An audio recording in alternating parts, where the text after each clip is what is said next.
My tears accidentally fell on a small grass the dog nearby was surprised to see the grass suddenly bloom. Beautiful flowers. The fragrance caught my little uncle's attention. He couldn't help but pick it and take a bite. The next second, my little uncle, who had been paralyzed, stood up and his blind eyes regained their sight. This made him realize that I, the one abandoned in the countryside 5 years ago, was not a disaster but a blessing. Even the dog praised how amazing I was since birth. My parents had seen me as a disaster. They abandoned me in the countryside for 5 years, living with a woman in her 40s. I lived a hard life. Now, with my grandfather seriously ill, they had no choice but to send my little uncle to bring me back home. Just after we came out of the mountains, we encountered a wild bull blocking our way. I quickly shouted for the bull to move aside, but to my surprise, heard the bull say there was danger ahead and told us not to take that road. I immediately told my little uncle what the bull said, but the assistant didn't believe me. He thought a bull couldn't talk and that if we didn't take this road, we'd have to take a much longer detour. My little uncle said it was still early and we could take the detour. Although the assistant agreed on the surface, he didn't take it seriously. Just as the car was about to turn around,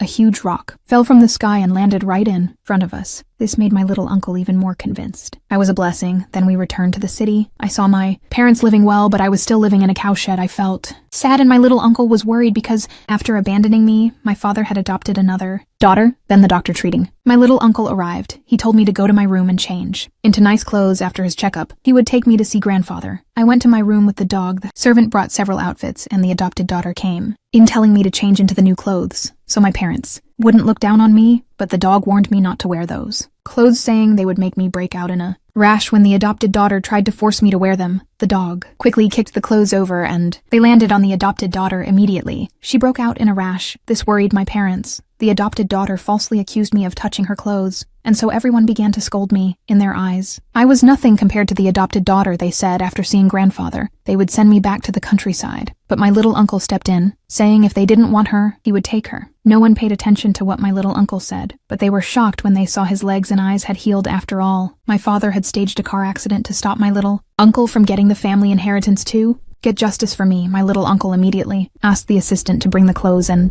found that the clothes had itching powder inside. The adopted daughter denied it and my parents blamed the servants. My little uncle warned them. Anyone who hurt me would become his enemy. Just then, a servant came to report that my grandfather had passed away. Everyone rushed into grandfather's room. My little uncle confirmed that my grandfather had died. My father blamed my little uncle, saying that if I hadn't been brought back, grandfather wouldn't have died. Seeing my little uncle so upset, I said I could bring grandfather back to life. So I placed my braid near grandfather's nose. My brother immediately cursed at me, saying I was disrespecting grandfather's body. But then grandfather suddenly sneezed and miraculously woke up. This shocked everyone.